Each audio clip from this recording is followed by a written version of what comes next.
¿Será que se puede criar a los hermanos de la misma manera? ¿O hay algo en todas las personas que nos hace ser diferentes? Vos como padre tenés que identificar qué tipo de temperamento tenés. Los errores son la prueba de que lo estamos intentando.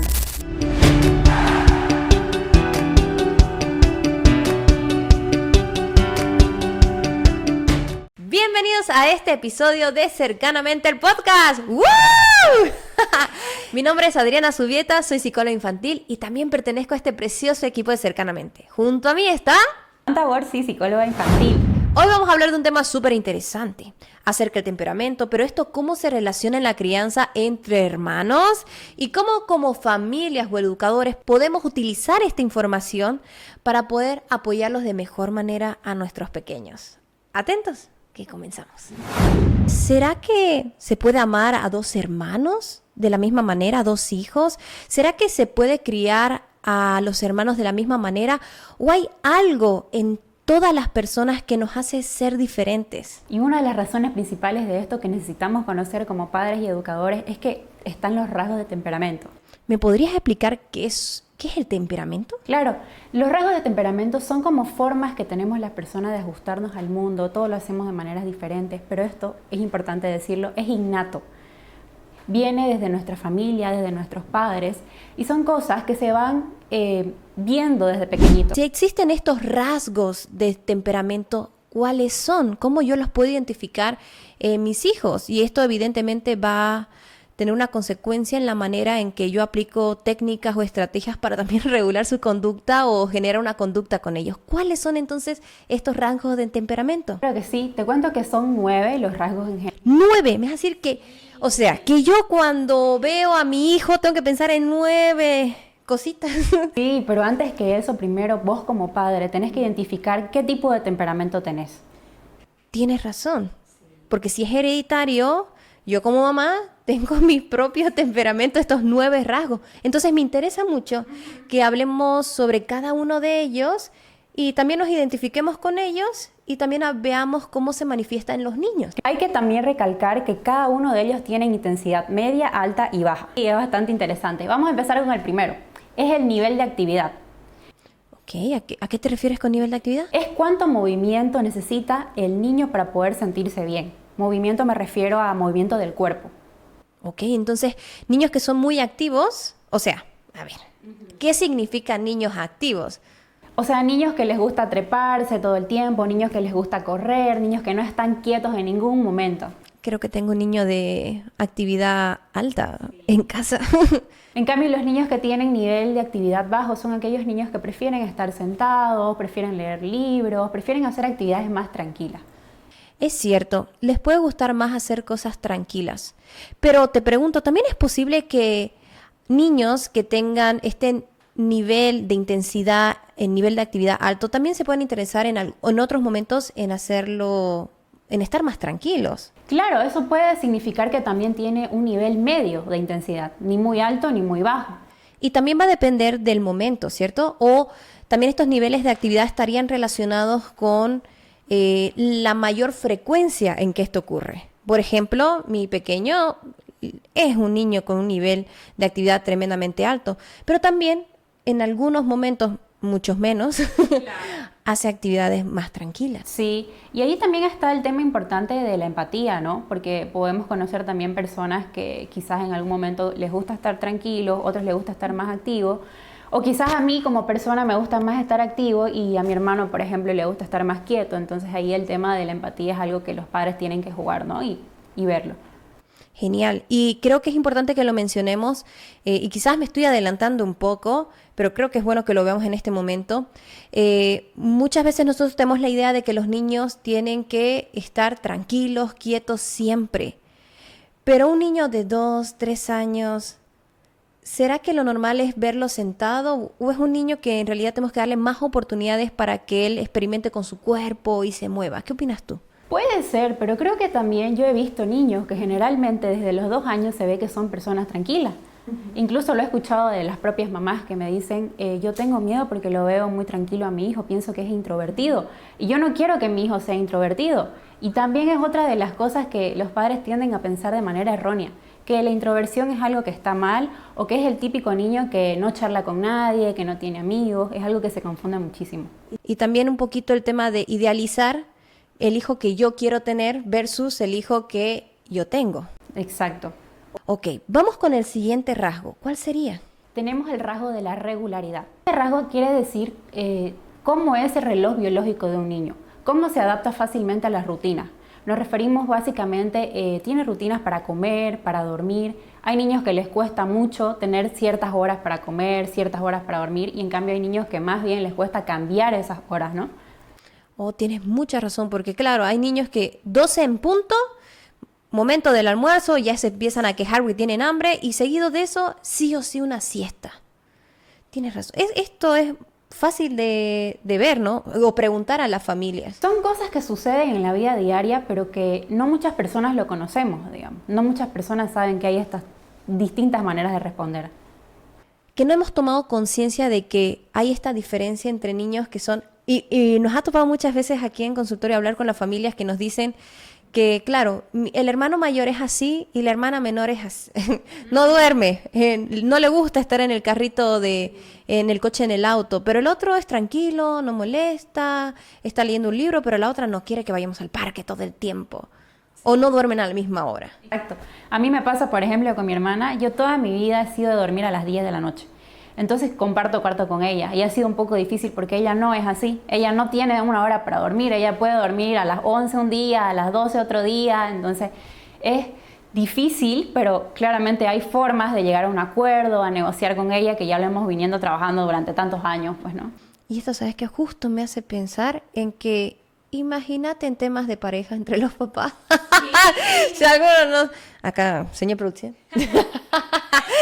Claro, esto también va a afectar la relación que uno puede tener y obviamente como es un rasgo, se hereda a los hijos. Sí. Oh, excelente información. ¿Cuál sería el número 3? El número 3 viene a ser el estado de ánimo. El estado de ánimo, ok. Bueno, felices, tristes, pero ¿qué es lo que me tengo que yo concentrar en esto? Es más o menos la tendencia que tienen los niños a, por ejemplo, despertarse en la mañana. Hay algunos niños que se despiertan alegres, sonrientes, pero hay algunos niños que se levantan un poco más malhumorados y les toma un poco más de tiempo, como que sentirse mejor, ¿no? También hay niños que son más reflexivos, ¿no? Entonces, no necesariamente... Quiero que aquí entra un poquito también el tema de lo introvertido y extrovertido, porque claro, pensamos que un niño feliz es un niño que está riendo todo el tiempo, que se mueve constantemente, pero hay diferentes maneras de mostrar esto. Pero también hay otros niños que sienten las emociones de manera mucho más profunda, que cuando están tristes, pero verdaderamente están tristes, son muy sensibles quizás a lo que está pasando a su alrededor. Esos son otros dos rasgos. Ay, caray, qué cosa. La intensidad de respuesta, por ejemplo, es la intensidad con la que respondemos a nuestras distintas emociones. Okay. Aquellos niños que gritan así desesperadamente cuando están enojados, o aquellos niños que cuando lloran berrean hartísimo, son niños que tienen nivel de intensidad de respuesta alto. Claro, entonces, y esto es lo que detona muchas veces a los papás y decimos, pero es que cuando está haciendo berriche pareciera que lo estoy matando, sí. ¿No?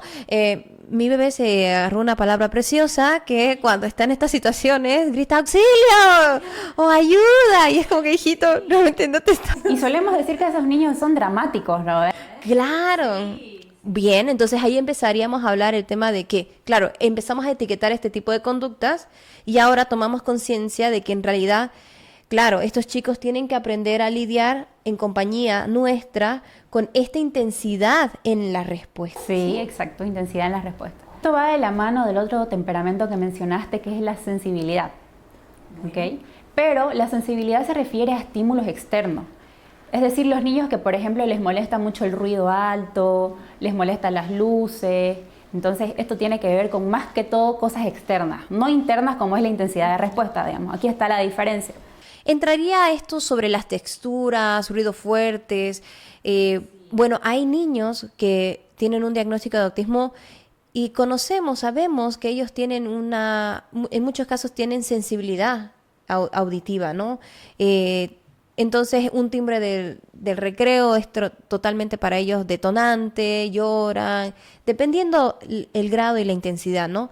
pero entendemos que ellos sí tienen esta sensibilidad. Sí. ¿Cómo podríamos ver esta sensibilidad en niños que no necesariamente tienen un diagnóstico, pero son los niños que tenemos en nuestra casa? Bueno, yo te comento una experiencia personal. Yo desde que era niña, y mi mamá me cuenta, yo me dejaba en la cama y no paraba de llorar, pero era porque me molestaba mucho la luz.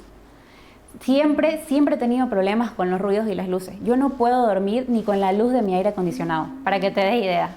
Entonces, no necesariamente tiene que ver solamente con ese tipo de niños. Cualquier otro niño puede tener estas dificultades en la sensibilidad, ¿no?, a los estímulos externos. Sí, y para las que nos están viendo, piensen, ahora yo estoy tomando conciencia y digo, claro, nuestra televisión tiene un foquito que te muestra si está apagado o encendido, pero siempre se queda prendido. Y la verdad es que no puedo dormir hasta que no le pongo algo que lo tape. Sí, lo mismo me pasa a mí. Ok, perfecto. Quizás tengas un nivel de sensibilidad un poco medio, quizás.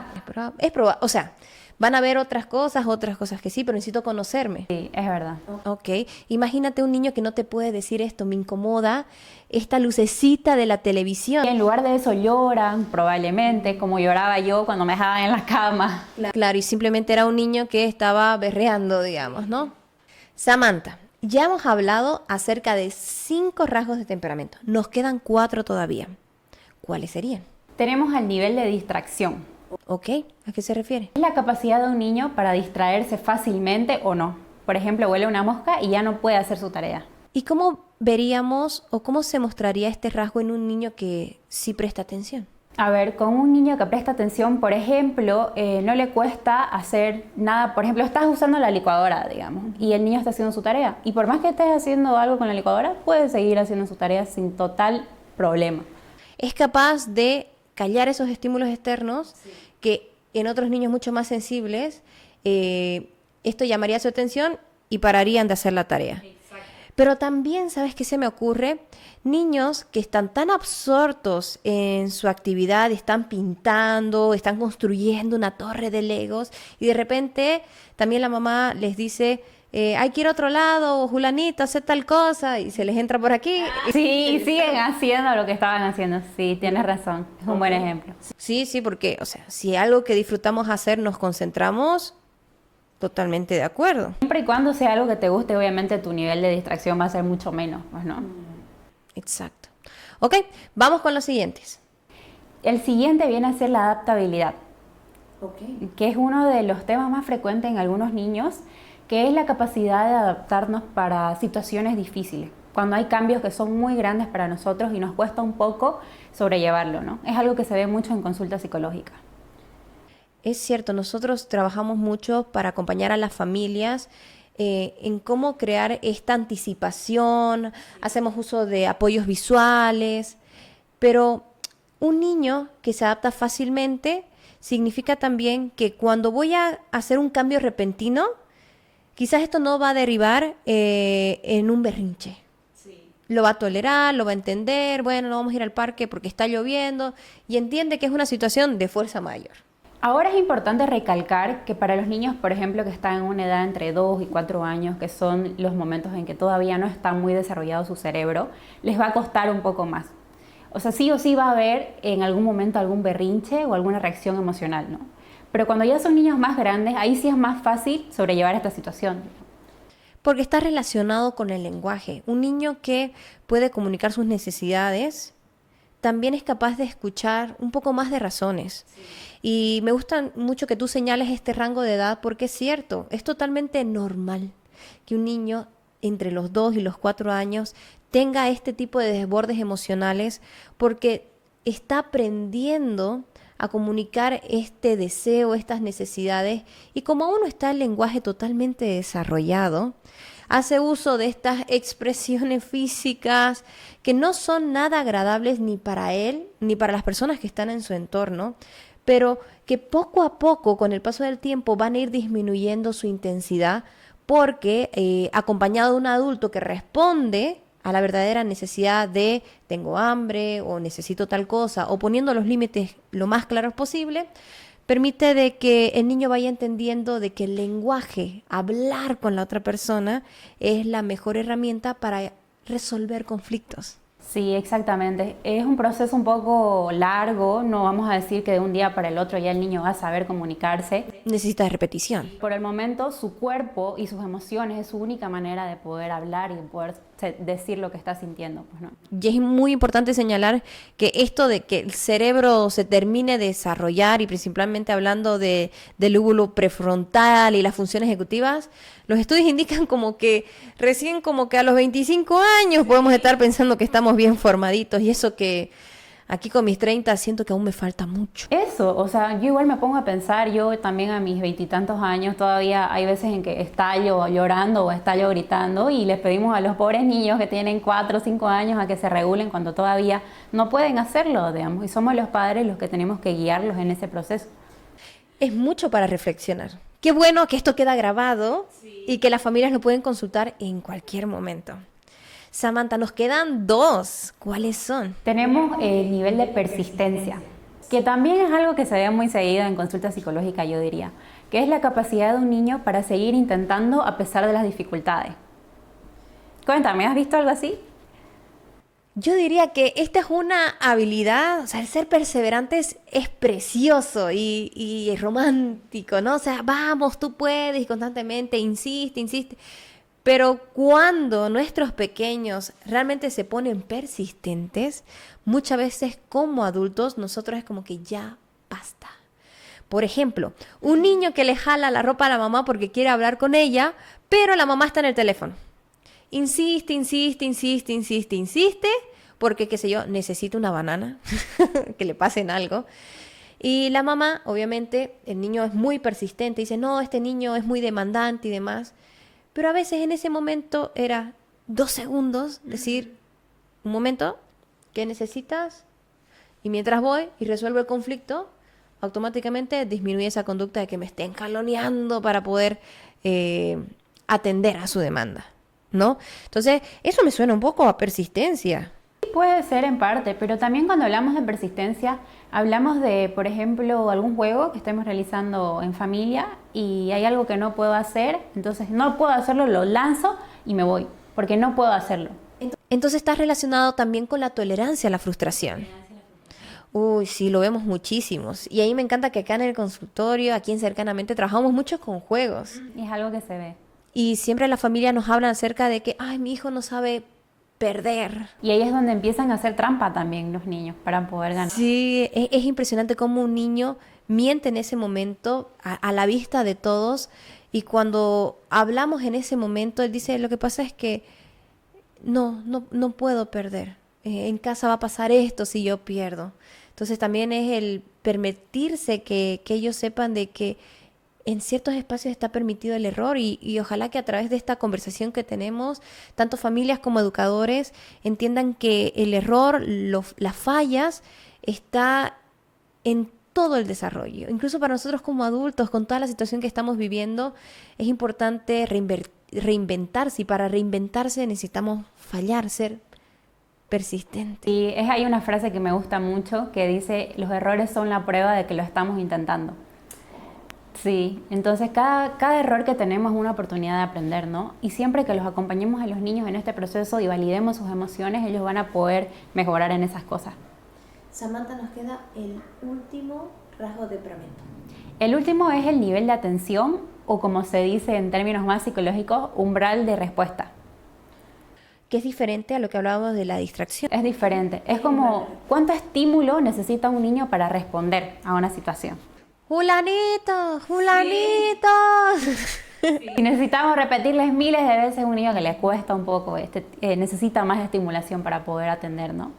Pero evidentemente un niño que tenga este umbral de respuesta y una pantalla, claro, evidentemente vamos a necesitar mucho más esfuerzo para llamar su atención porque tiene algo que lo distrae. Y justamente es algo que se ha estado investigando mucho, el tema de cómo el uso de la tecnología afecta mucho a la atención de los niños, y sí es algo que es un problema, ¿no? Hoy en día. También cuando hablamos de este umbral de respuesta, está relacionado con cosas que llaman mi atención. Por ejemplo, estoy en una clase y la profe durante 45 minutos está dando una clase magistral. Entonces, si charla que me da la profe y me explica los sinónimos, pero solamente es ella la que está conversando y con una voz monótona, sin apoyos visuales. ¿Será que capta la atención de un niño? Normalmente no, o sea, normalmente obviamente te vas a aburrir, digamos, en algún momento. Pero cuando hablamos de, por ejemplo, un niño que tiene un rasgo de tiene un nivel de este temperamento alto, por ejemplo, no va a poder para nada concentrarse o prestar atención, digamos. Pero en cambio, si hablamos en términos normales, no va a pasar nada, pues, ¿no? Hay cosas que van a aburrir a todo el grupo en general, pero para un niño que tiene un rasgo de temperamento, hablando de atención alto, cualquier cosita no va a permitir que preste atención. No necesariamente algo que es en grupo en general, digamos, ¿me entiendes? Estos 9 rasgos de temperamento que nos ha hablado Samantha ha sido muy importante, porque de esta manera nosotros podríamos casi sacar una gráfica de nuestros pequeños y decir, ok, mi hijo tiene un nivel de atención alto, pero además se distrae fácilmente, pero es capaz de tener ritmos, de tener regularidad media, se adapta fácilmente, no suele ser tan persistente. Entonces me doy cuenta que esta es una herramienta muy fácil para tener como que un esquema de a qué me enfrento como mamá, como papá, e incluso saber las diferencias entre mis hijos. Para terminar este tiempo, Samantha, me gustaría que nos puedas dar algunas recomendaciones para las familias. Bueno, te voy a dar un ejemplo para ponerlo más claro. Por ejemplo, una mamá que tiene un hijo que quiere jugar a la mancha porque tiene un nivel de actividad alto y un niño que quiere que le lea un cuento porque tiene un nivel de actividad bajo, la mamá no sabe qué hacer, está perdida. No sé qué hacer, mis 2 hijos me necesitan, quieren jugar conmigo, ¿qué hago? Lo primero que le dije a la mamá que podía hacer es validar los sentimientos de los dos. Los dos necesitan a su mamá, quieren jugar conmigo, pero no puedo dividirme en 2. ¿Cómo solucionamos esto? Entonces, una manera muy buena de ayudar a los niños a que solucionen conflictos es jugar a Yankenpo. Práctico. A ver. A la Yankenpo. Otra vez. A la Yankenpo. Ahí está. Entonces, si yo quisiera, jugaríamos a la mancha. Porque es una regla que hemos creado que primero, ese sería el orden. Si vos me ganaste, ese sería el orden. Ahora aquí seguro la mamá se va a topar con un problema y es que el segundo niño, el que quedó de segundo, se va a sentir un poco frustrado. Y quizás se va a enojar o quizás se va a poner triste. Entonces aquí nuevamente es importante validar la emoción del niño, pero ponerle límite. Decirle, ok, ya vimos cómo solucionar esto, tu hermano quedó de primero, entiendo que para vos es difícil, pero tenemos que respetarlo. Entonces la mamá se pone un límite de tiempo, que son como 20 minutos, podemos ponerle, para jugar a la mancha con el primer hijo que salió de primero, y los otros 20 minutos para, obviamente, jugar con el segundo hijo, que es leer el cuento, digamos. Exacto. Y cómo el segundo cedió y jugó un tiempo y puede decidir participar o no. Exacto. Ahí está también otro de los retos de los papás, hacer que los hijos fusionen sus 2 temperamentos, porque claro, son niños que conviven todo el tiempo, ¿no? Entonces no es fácil adaptarme al temperamento del otro, digamos. Y como hermanos también ceder, ¿no? Pero dada la situación de que voy a ir generando este tipo de habilidades o estrategias en ellos, es mucho más probable que mis hijos estén mucho más receptivos a la hora de decir, bueno, entonces el lunes primero hicimos el juego que vos querías, Mateo. Entonces, mamá dijo que hoy día voy primero. Y si la mamá cumpliera esta promesa que hizo o estas reglas claras, muy simples, en el orden en que se iban a hacer este tipo de juegos, y se cumplen, los niños están mucho más predispuestos a aceptarlas. El primer día seguramente hay que lidiar con la frustración de es que yo quería primero, es que entonces yo no quiero jugar, pero al validar la emoción del otro, no es que le quitamos la tristeza, sino que lo acompañamos para que lo sobrelleve y entienda que de esta manera estamos aprendiendo a resolver los conflictos. Y hay algo también que te quiero decir que es muy importante, evitar las comparaciones. Okay. Evitar las comparaciones entre los hijos porque es un arma muy poderosa para dañar el autoestima. Los niños que viven comparándolos, viven creyendo que no son suficientes para sus papás y que es mejor ser como su hermano. porque su hermano tiene esas cosas y yo no las tengo. Entonces te perdés la oportunidad de conectar con tu hijo al compararlo. Entonces creo que es importante aceptar las diferencias de nuestros hijos, aceptar sus individualidades y ver cómo adaptarnos obviamente a los temperamentos de ellos, porque también he escuchado casos de papás que quieren obligar a sus hijos a que jueguen fútbol cuando ellos no prefieren esas cosas, digamos, simplemente. Entonces creo que es importante como familia y como padres fomentar esto de la empatía, ¿no? Sabemos que toda esta información que nos has brindado, Samantha, va a ser de mucho provecho para las familias y los educadores. Así que los invitamos a todos a que puedan suscribirse a nuestro canal de YouTube, seguirnos en nuestras redes como Cercanamente para poder tener más información al respecto. Samantha va a subir información relacionada con lo que estamos hablando el día de hoy. Así que atentos porque hay mucho más de lo que se habla en el podcast en cada una de nuestras redes sociales. Así que hasta la próxima.